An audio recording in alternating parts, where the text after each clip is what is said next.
Hi guys, welcome to our YouTube channel Bong views. আমি শিলাজিৎ। আমি সুদীপ্তা। আপনারা যারা এখনো পর্যন্ত আমাদের চ্যানেলটা সাবস্ক্রাইব করেননি তারা প্লিজ এক্ষুনি আমাদের চ্যানেলটা সাবস্ক্রাইব করে নেবেন আর নোটিফিকেশন বেল অন করে নেবেন পরবর্তী ভিডিওগুলোর জন্য নোটিফিকেশন পেতে। আর যারা আমাদের চ্যানেলটা সাবস্ক্রাইব করেছেন তাদেরকে অসংখ্য ধন্যবাদ। আর পছন্দ হলে অবশ্যই ভিডিওগুলোকে লাইকও করবেন। আজকে নিয়ে চলে এসেছি অস্থির বাঙালি একটি ভিডিও নিয়ে এবং চ্যানেল নেম হচ্ছে ফানি ফ্যাক্টস। তো যার টাইটেল হচ্ছে দেশে এগুলো কি শুরু হলো। তো চলুন দেখে নিই ভিডিওটা। আর ভিডিওটা যদি কপিরাইট ক্লেমের জন্য ব্লক হয়েছে তাহলে সম্পূর্ণ ভিডিওটা আপনাদের ফেসবুক ও ইনস্টাগ্রাম পেজে পেয়ে যাবেন। আর ফেসবুক ও ইনস্টাগ্রাম পেজের লিংক আপনারা আমাদের ডেসক্রিপশন বক্স আর ফার্স্ট পিন কমেন্ট থেকে পেয়ে যাবেন। তাহলে চলুন সবাই মিলে ভিডিওটাকে শুরু করি।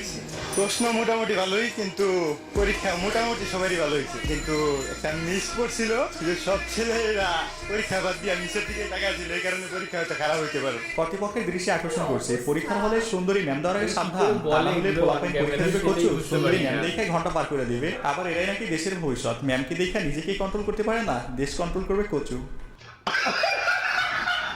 সরকারি চাকরি নিয়োগে দাক্ষ প্রার্থীর দীর্ঘশ্বাস, অভিমান আর হোঁচট খাওয়া গল্পের অন্য নাম 56% কোটা। এবার ফাঁস হলো সরকারি কর্ম কমিশন পিএসসির নিয়োগ পরীক্ষার প্রশ্ন, আর প্রশ্ন ফাঁস চক্রের মাস্টারমাইন্ড খোদ কর্ম কমিশনের কর্মকর্তা। 56% কোটা, 44% প্রশ্ন ফাঁস, মেধাবীরা সব বিদেশ, টাকা না থাকলে রিক্সা চালক। এই সমাজে চাকরি পেতে হলে টাকার পাশাপাশি মামা খালুর জোর থাকতে হবে। আর বড় কোনো চাকরি পেতে হলে আপনার ফ্যামিলি ব্যাকগ্রাউন্ড অবশ্যই কট্টর মুজিবপন্থী হতে হবে, তা না হলে চাকরি নামক স্বর্ণের হরিণটা আপনার জন্য নয়। নীতি রয়েছে। ওটাই যেখানে দুর্নীতি, সেখানে চাকরিটা হবে না। সেটা আমাদের এখানে তৃণমূলের এই ব্যাপারটা আমরা হলো আজকে একটা জিনিস আমি না বলে পাচ্ছি না। আমি যে দেখেছি যে কি কোটা আন্দোলন, কি বুদ্ধি আমাদের দেশটা আলাদা, মুক্তিযোদ্ধাদের পার্টিটা জন্য আলাদা, কিন্তু বিষয়টা যে একই কোটা রকম। সেটা বাতিল করতে হবে।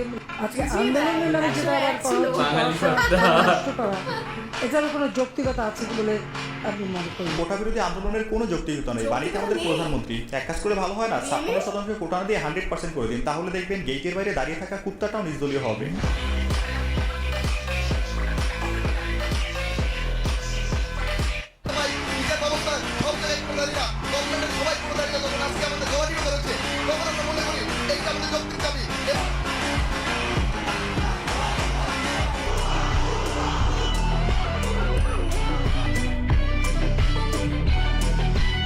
পাকিস্তানিদের থেকে পূর্ব পাকিস্তানিরা এই জন্যই মুক্তিযুদ্ধ করেছিল, যাতে বাংলার কোনো বৈষম্য না থাকে। এখন মুক্তিযোদ্ধাদের বংশধররাই যদি বৈষম্যের কথা বলে, তাহলে তো সেটা কোনো দিক থেকেই যৌক্তিক হয় না।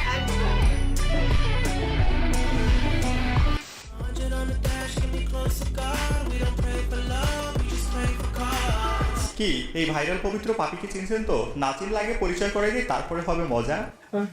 পিএসসির প্রশ্ন ফাঁস করে লক্ষ লক্ষ শিক্ষার্থীর জীবন ধ্বংস করা পিএসসির সাবেক চেয়ারম্যানের ড্রাইভার এই আবেদ আলী চাচা ছিলেন কুলি, ঘুমাতেন ফুটপাতে, কিন্তু প্রশ্ন বিক্রির টাকায় গড়েছেন সাম্রাজ্য, ধর্মকে পুঁজি করেছেন পুরোদমে এবং দিন শেষে বাপ ছেলে মিলে হয়ে গেছেন তথাকথিত মানবতার ফেরিওয়ালা।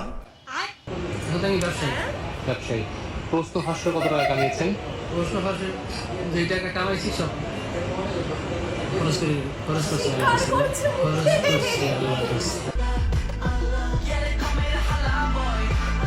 মাশাল্লাহ, এই দেশের একমাত্র সৎ হালাল দুর্নীতিবাজ শায়েক আবেদ চাচা বেচারা চোর হলে ইমানদার আছে। বিষয়টা এমন হয়ে গেল না, গরু চুরি করলে গুনাহ হইবে আর কুরবানি করলে সওয়াব হইবে, মাঝখান থেকে মাংস ফ্রি।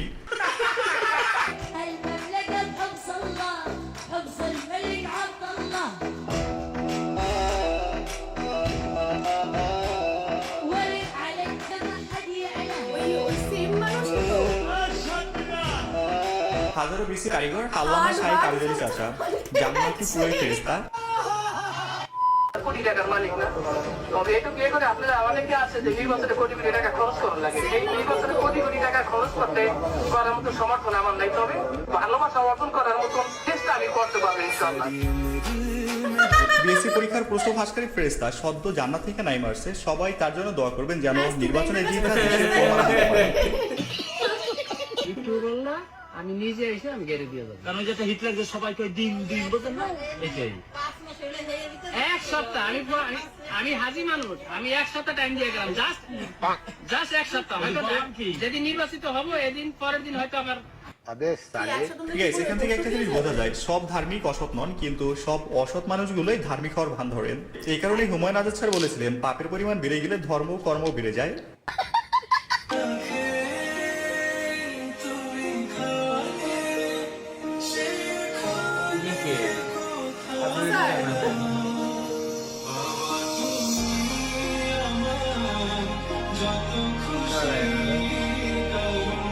কারা একটু জানাবেন। ও সেম সেম বাট ডিফারেন্ট। পদার্থ বাপীদের কিছু অপদার্থ ছেলেরা না, আরে, এইভাবে বলা রাফসানদের উচিত ছোট ছিল ভাই। ছেলেদের কারণে মারা খাওয়া কিছু বাবা। বাপেরা। রাফসান দেশে ফুটানি করে বাপকে ফাঁসাইছে, ইফাত ছাগল কাণ্ডে বাপের 14টা বাজাইছে, শেষমেশ সাবেক চাচার পোলায় বাপকে বেশি ইমানদার প্রমাণিত করতে গিয়ে কট খাইছে।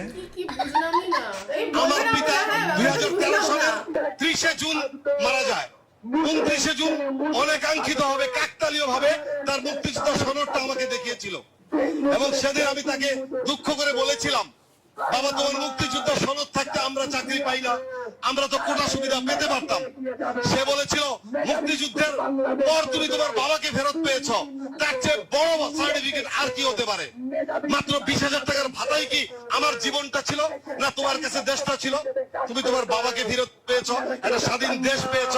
তারপর একজন মুক্তিযোদ্ধা যদি তার নিজ জীবদ্দশার কথা বলে যায়, আজকে নীলজ্জের মতো কোন মুক্তিযোদ্ধারা কোটা চায়, কোন মুক্তিযোদ্ধারা ভাতা চায়? একজন মুক্তিযোদ্ধা বাবার শিক্ষা, আদর্শ বাবার আদর্শ সন্তান। স্যালুট এমন যোদ্ধাকে, তারাই সত্যিকারের দেশপ্রেমিক। দেশের প্রতি ভালোবাসা এমনই হওয়া উচিত, নিঃস্বার্থ। কিন্তু এখন হয়ে গেছে পুরোটাই উল্টো। প্রাকৃত কোটা আছে, এরপর আপনিও চান যে এই কোটা ব্যবস্থাটা একটু সংস্কার করা। জি এতে করে মেধার মূল্যায়নটা হবে। জি এর মানে কি এই আন্দোলনের যৌক্তিকতা আছে কিনা?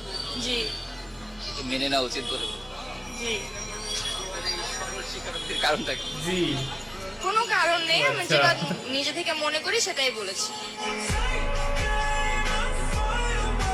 এটা সুন্দর ছিল, নিজে কোটাদারি হয়েও কোটার বিরুদ্ধে অবস্থান। তবে তার জি বলার ধরন আর মুখের হাসিটা বেশ মিষ্টি ছিল। এখন আবার কেউ জি এর প্রেমে পড়ে যায় না। Guys, যেহেতু ভিডিওটা এই পর্যন্ত দেখছেন, যদি ভালো লেগে থাকে তাহলে অবশ্যই একটা লাইক করবেন, যদি সম্ভব হয় এক শেয়ার করে দিবেন। চ্যানেল নতুন হলে সাবস্ক্রাইব করে ফেলবেন। তাহলে চলুন মূল ভিডিওতে আবার যাওয়া যাক। এক নারীর দুই স্বামী, তাই নবজাতক শিশুটির মা নিজেই জানেন না তার সন্তানের প্রকৃত বাবাকে। মাঝে মাঝে হানিফের সাথে ঢাকা যাওয়ার সময় দিত, তারপর আমি আলামিনের কাছে সময় দিতাম। তা আমি মূলত বলতে পারতেছি না সন্তান জীবনে আপনি যাই করেন না কেন প্রচুর সময় দিতে হবে, তাহলে আপনি সাকসেস। হোক সেটা স্বপ্নের চাকরি, টাকা কিংবা বাচ্চা পয়দা করা।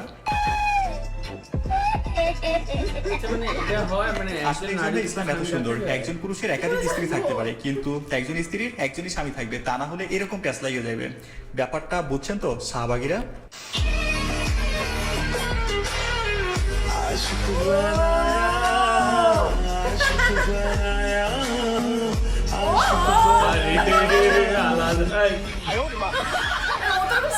গ্লোবাল ক্লাসিক গানের সাথে ইমরান হাসমি। এই গান ইমরান হাসমি দেখলে নিশ্চিত সুইসাইড করবে।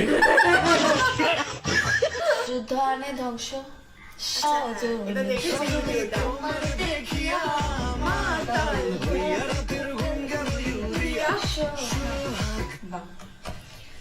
যুদ্ধ আনে ধ্বংস, দুর্ভোগ এবং মাথায় ওইটা ঘুরছে। ডাকে রে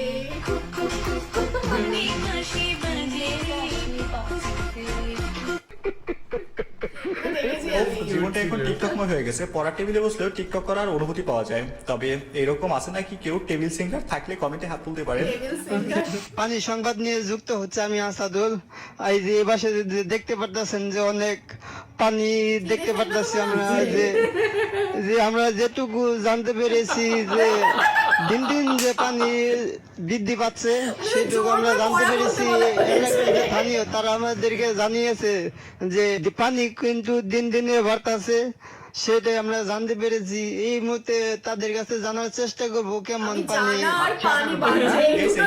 বলছিলাম দেশে কুত্তার সাংঘাতিক দুইটাই বেশি হয়ে গেছে, বুঝছেন তো এবার? আসলে সৃজনশীল প্রশ্নের গগ হওয়া, উদ্দীপক দেখা লেখা পাবলিক যখন নিউজ রিপোর্টার, তখন এমনটা হওয়াই তো স্বাভাবিক। আজকের ভিডিওটা বেশ বেশ মজা মজার ছিল, ছিল। বেশ। আর লাস্টে সাংবাদিক কিছু হয় না, ক্লাসে যখন আমরা পড়া করে একটা টিচার ঠিক বেছে বেছে আমাকেই তোলে আর আমতা আমতা করে বলতে থাকি, বা একটা 10 নম্বরের প্রশ্ন আমি শুধু হয়তো ওই দুটো ওয়ার্ডই ভালো করে জানি, ওটাকেই বারবার রিপিট করতে থাকে। সেম যে পানি বেড়েছে, জানানো হবে, জানতে পেরেছি পানি বেড়েছে। খুব মজার ছিল। খুব মজা, মানে কেঁদেই ফেলবে বেচারা। না আমি আরেকটা জিনিসে কনফিউজড আমি, যে মানে আমরা তো জানি যে ইসলামে আর কি বা বাংলাদেশে আর কি পুরুষরা 4 জন বউ রাখতে পারে, মানে একজন স্ত্রীও কি 2টো স্বামী রাখতে পারে? বাংলাদেশে কি জানি না, ইসলামে আছে জানি। ইসলামে রাখতে পারে 2টো স্বামী? না না মানে পুরুষদের ক্ষেত্রে 4টে বিয়ে জায়েজ, হ্যাঁ বাংলাদেশের ক্ষেত্রে বলতে পারবো না, তাদের বাট সরকারি এখানে law। আমরা যেটা দেখলাম যে কে বাবা বুঝতে পারছে না, আর আবার তারপর একসাথে সময় দিচ্ছে বলছে। ব্যাড নিউজের ট্রেলারটা দেখবি ভিকি কৌশলের, হ্যাঁ। আমার ওটাই মনে পড়ে গেল। এটা আপনারা অবশ্যই জানাবেন। যেটা মানে কি বলে ল অনুযায়ী ঠিকঠাক কিনা। আর হচ্ছে আচ্ছা ওই ইমরান হাশমির ওই গানটা, ইভেন মহিলাটা পুরো স্ট্যাচু, মানে ওর কোনো ফিলিংসই আছে, সে অত কিছু করে যাচ্ছে। ও বাবা। আর তারপরে হচ্ছে যদি কোটা নিয়ে ব্যাপারটা আসে, যদি এক সেকেন্ড বলি, কোটা নিয়ে বিস্তারিত আমরা একটা ভিডিও সেপারেট করেছি, যেটা আপনারা এই ভিডিওর 1-2 দিন আগে পেয়ে যাবেন। তো ওখানে আপনারা মানে ওখানে বিস্তারিতভাবে আমরা আলোচনা করেছি। হ্যাঁ বল। আর এখানে যারা দেখতে পেলাম আমরা যারা মুক্তিযোদ্ধা ফ্যামিলি থেকে আসছে, তারা যেভাবে আর কি জিনিসটাকে আর কি ক্রিটিসাইজ করছে এবং তাদের জেনারেশন যখন চাইছে না এই কোটার ব্যাপারটা, তো সেক্ষেত্রে আমার মনে হয় না যে মানে এই কোটাটা, আমরাও বলেছিলাম যে একটা মানে খুবই একটা মানে মানে কেমন একটা লেগেছিল আমাদের এই ব্যাপারটা, যে জেনারেশন ওয়াইজ কেন পাবে, আর তাদের ছেলে মেয়ে পর্যন্ত তবু মানা যায় কিন্তু তাদের জেনারেশন ওয়াইজ কেন পাবে, মানে তাদের দাদু বা এর পরে আরো পুরনো যখন হবে তো তারা করেছে, তাদের তো মানে পরবর্তী জেনারেশনের ক্রেডিট নেই। আরেকটা জিনিস হচ্ছে মানে অদ্ভুত লাগে, মানে দুটো পয়েন্ট আমার বলা আছে এই মুক্তিযোদ্ধাদের ব্যাপারে। এক, তারা যে মুক্তিযোদ্ধা, তারা দেশকে স্বাধীনতা দিয়েছিল, তারা কিন্তু সাম্যের প্রতীক ছিল বা সাম্য চেয়েছিল। তারা নিজেরাও কখনো চায়নি যে তারা উর্দু ভাষায় কথা বলুক, উর্দু ভাষায় কথা বলুক, বা তারা যেটার প্রতিবাদ করে গেছে, তো দেশের স্বাধীনতার পর যদি সেটাই হয়ে থাকে তাহলে লাভটা কি হলো, এটা 1 নম্বর। আর 2 নম্বর হচ্ছে একদিন তো বললো যে যে পরিবার থেকে আমরা মুক্তিযুদ্ধ দেখেছি সেই পরিবারই যদি এখন এই এক্স্যাক্টলি হ্যাঁ সমর্থন করে তাহলে আর কি সাম্য রইল। এক্স্যাক্টলি। এবং আরেকটা কথা হচ্ছে মুক্তিযোদ্ধাদের ছেলে মেয়েদের জন্য 30% রিজার্ভেশন রয়েছে। এবার অনেক সময় হয়ে থাকে যে তাদের ছেলে মেয়েরা সবাই যে তুখোর পড়াশোনা হবে তা না, অনেকে বিলো অ্যাভারেজ স্টুডেন্ট, তারাও কিন্তু হতে পারে চাকরির পরীক্ষাতে 30%-এর মধ্যে ঢুকে গেল। তাহলে কি হচ্ছে, হয়তো যারা মানে খুব সেন্সিটিভ যে সমস্ত চাকরিগুলো হয়ে থাকে, ডাক্তার, নার্স বা মানে যেগুলো একটা মানে সমাজে প্রভাব খুব বেশি রকম ভাবে পড়ে, টিচার, তো বিসিএস, তো এদের ক্ষেত্রে কি হয়ে যাবে যদি এই সমস্ত অযোগ্য প্রার্থীরা ভিড় করে দাঁড়ায়, আলটিমেটলি দেশ আর দেশের মানুষের অবস্থাটা 8-10 বছর পর কোথায় গিয়ে দাঁড়াবে এটার কিন্তু কোনো গ্যারান্টি কেউ রাখে না। আর বাদ বাকি তো অবভিয়াসলি যোগ্যরা কোথাও গিয়ে বঞ্চিত হচ্ছে, এই সমস্ত তো রয়েছে যেগুলো আমরা শেখ হাসিনা ম্যামের যে এখানে কথাটা দেখতে পেলাম যে যারা আন্দোলন করছে বিষয়টাই নাকি অযৌক্তিক, তো সেই বিষয়টা মানে খুবই ক্রিটিসাইজ করার মতো একটা বিষয়। মানে এই প্রথম মানে তার মুখ থেকে এরকম একটা কথা শুনলাম, তার হয়তো এটা সরকার চালানোর জন্য আর কি ঠিকঠাক তার মনে হয়েছে তিনি বলেছেন, বাট এটা একদমই মানে আমরা সমর্থন করতে পারছি না। আন্দোলনটাই যুক্তিযুক্ত পাচ্ছি, তাদের নিয়মটা অযৌক্তিক লাগছে, মানে কিছু বলার নেই এগুলোতে। আর মানে অ্যাকচুয়ালি ওই ভুক্তভোগী তো আমরাই হই না, সাধারণ মানুষ, এটাই হচ্ছে ব্যাপার। মানে কোথাও গিয়ে গণতন্ত্র হলেও গণতন্ত্রের নামে পরিহাস চলছে। এক্স্যাক্টলি। তো যাই হোক, আর বাদ বাকি যে সমস্ত ক্লিপস গুলো ছিল বেশ মজার ছিল। আজকের ভিডিওটা মজা পেয়েছি। হ্যাঁ আজকের ভিডিওটা ভালো ছিল এবং আপনারা জানাবেন আপনাদের মতামত। আর আমাদের ভিডিও না, আমার যেন অস্থির বাঙালির ভিডিও যেন আমার মনে হয় যেন লটারির টিকিট একটা, মানে কোনো দিন লেগে আমরা অনেক কিছু পেয়ে যাই আর কোনো দিন যেন খুব মানে মুখ ভরা আর কি বিষাদ দিয়ে ফিরে যেতে হয় যে আমরা টিকিট বেকার কেনা হলো এরকম আর কি। আচ্ছা এই কথাতে বলি, ওই যে প্রথমে যে আমরা দেখলাম যে পরীক্ষাতে ম্যামকে দেখতে থাকছিল, মানে এক তো বুঝনেদের স্পর্ধা, তারপর হচ্ছে ক্যামেরার সামনে এগুলো স্বীকারোক্তি, মানে ঠিক কতটা নির্লজ্জ হলে মনে হয় এগুলো বলা যায়। আবার এরাই দেশের ভবিষ্যৎ।